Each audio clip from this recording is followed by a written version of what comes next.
ప్రసాద్ గారు, మీకు ప్రకృతి వనం అన్న పేరు ఎందుకు వచ్చిందండి? సిటీని 100 కిలోమీటర్లు పెంచుకుంటూ వెళ్ళిపోయి ట్రాఫిక్ జామ్ అయిపోయింది. ఆర్గానిక్ వ్యవసాయాన్ని తీసుకురావాలని చెప్పి మీరు చేస్తున్న ప్రయత్నం, దేవుడు చెప్పిండేటి కూడా వినని పరిస్థితికి వెళ్ళిపోయి కెమికల్స్ వేసి భూమిని భూసారం లేకుండా చేసి పాశ్చాత్య సంస్కృతిని మనం ఉనికి పుచ్చుకుని ఆ రకంగా ముందుకు వెళ్తున్నాం కదా ఈరోజు. సైన్స్ చెప్తేనే మేము నమ్ముతాం. ఇప్పుడు సైన్స్ చెప్పింది నమ్మండి. పోనీ ఉద్యోగం చేస్తున్న వాళ్ళు సాయంత్రం 7 వరకు 8 వరకు ఉద్యోగం చేయాల్సిన పరిస్థితి, ఇంటికి వెళ్ళిన తర్వాత ఆ టైంలో తిందామని అనుకుంటారు.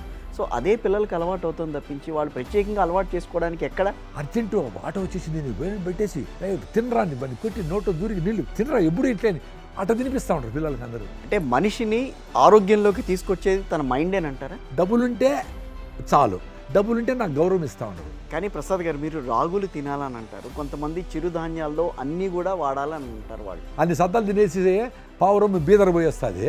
నువ్వు పావురాలు, కాకులు, మేకలు, కోళ్ళు అన్నీ తినేసి కింద కూర్చుంటే పైకి లేకుండా అక్క పైకి లేపు అంటాడు. పిచ్చుకలు ఇప్పుడు కనిపించట్లేదు కదా. నువ్వు కనుమరుగేదానికి టైం వచ్చింది అని రా స్వామి. మీరు ఇన్ని చెప్తున్నారు కదా, మీరు అసలు ఇవి ఫాలో అవుతున్నారంటే ఇంకా 1000 yearsలో ఈ భూమి మనుషులకు పనికిరాదు. ఫాల్స్ న్యూస్ కాదు, పక్కా న్యూస్. ఓకే.